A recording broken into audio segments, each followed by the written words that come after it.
Hello there, how are you? Liren Haddock here with another edition of Worth the Buy here on Bearded Budget Media. Keeping with my recent trend, we have another 30-year-old film, or 29 years if you go off its UK release date. Now, this is a film that I only watched for the first time for this video. It's a film that Mrs. Haddock adores and was shocked that I'd never seen. So let's get our dancing shoes on, shout at Renfield, and let's dive into Dracula, Dead and Loving It.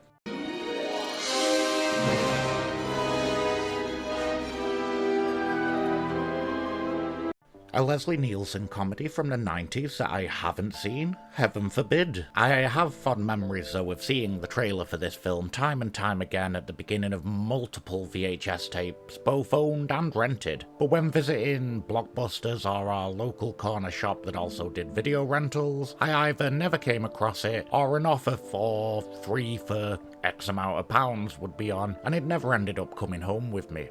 Add to that I don't think I've ever seen it on a streaming channel in all the years since Shoeing, and it's another one of those films that seem to have fallen by the wayside. Following the classic Bela Lugosi Dracula movie and its variations from the source novel, whilst also being heavily influenced by 1992's super horny Bram Stokers Dracula. Okay, brief side note, in typing that sentence I did cock up my spelling and spelt it as Bram Stokers Dracula, but that probably already exists. I mean, Rule 34, right?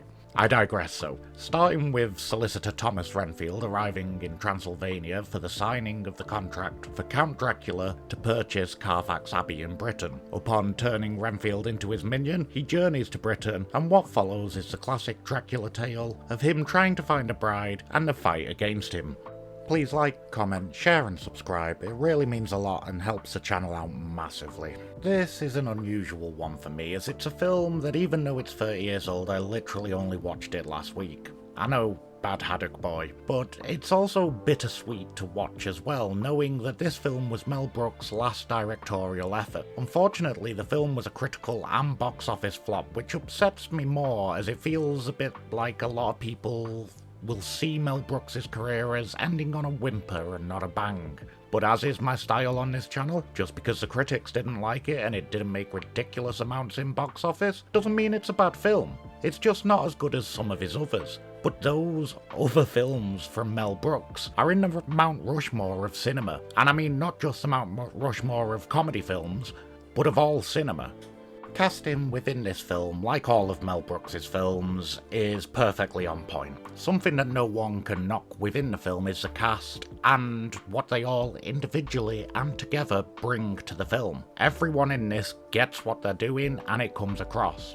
Firstly, we've got the late great Leslie Nielsen as Count Dracula, able to ham it up a bit more than his normal sort of roles, especially with a Transylvanian accent. Children of the night. Renfield, I meant for you to use the drain pipe. I fly, you don't. Oh, yes, of course. The fantastic and consistently underrated Peter MacNicol as Thomas Renfield, in a role that's quite similar to his role in Ghostbusters 2 as Janosch from the Upper West Side, but with a hammy British accent instead. What we do get is a guy giving it his all for a project he clearly gets, and it's clear he gave everything in this role. Wait, Master.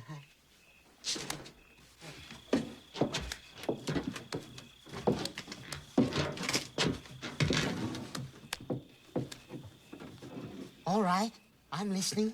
Harvey Korman, yes, Hedley Lamar from Blazing Saddles as Dr. Seward, who runs a sanitarium that borders Carfax Castle, and Father to Mina. He is a doctor of rare diseases as well as theology and philosophy. And gynecology. Oh, I didn't know you had your hand in that too.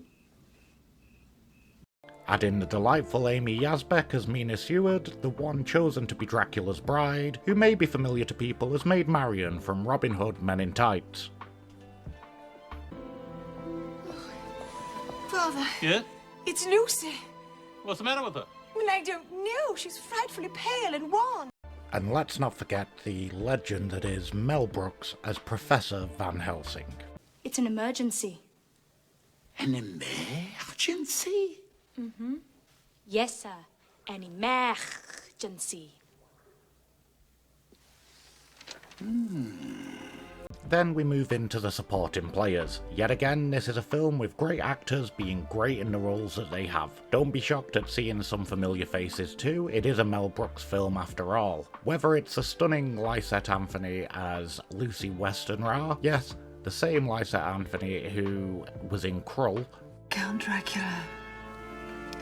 Wish we could have that long talk right now. A cameo from the late Anne Bancroft as Madame Uspensky, the warbly-throated gypsy woman, Anne Bancroft as in The Graduate. Yep, she was Mrs. Robinson, and also married to Mel Brooks, and is the mother of Max Brooks, the author. Thank you.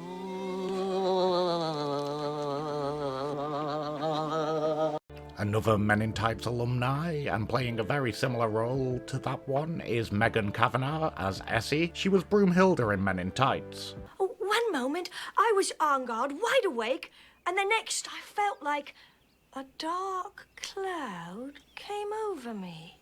Throw in Clive Revill as Sykes, and just to let you know, Clive Revill was actually the voice actor for Big Papa Emperor Palpatine in the original version of Empire Strikes Back, and add in a sprinkle of friends, family members. We've got a cameo from David DeLuise, son of Dom DeLuise. I mentioned earlier that it was critically and financially a failure. I mean, for one of the reviews I found, it does make you question whether they actually watched the film or were paying any attention to it at all.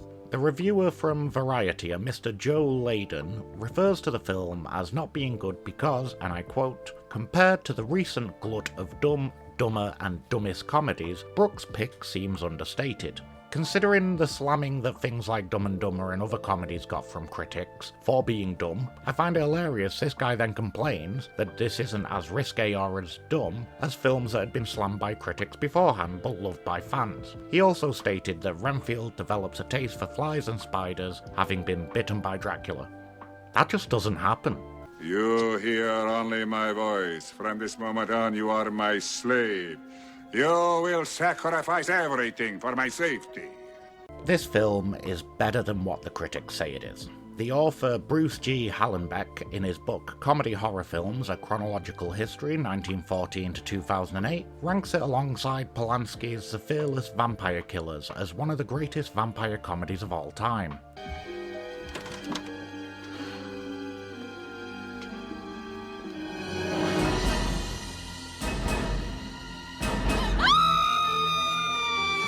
Praising its dry wit, the way the film acts as an homage to classic vampire films more than a pure spoof, and the strong performances from all the cast members involved. Having come to this film knowing that it was a critical and commercial flop, I definitely lean more with Hallenbeck's opinion than the critics of the time. I found myself watching a loving homage to vampire films with some really clever spoof and comedy moments interspersed. So there we have it, another worth the buy covered. This is a film that if you've never seen it and enjoy Mel Brooks' work, then you'll likely thoroughly enjoy. Even if you have seen it, it's a good 90-minute fun watch. I've been Lyrin Haddock. Catch you next time. Get in there, you filthy degenerate! I didn't see anything! I didn't see anything! I saw everything. Put him in a straitjacket and give him an enema. Wait! Give him an enema first, then put him in a straitjacket.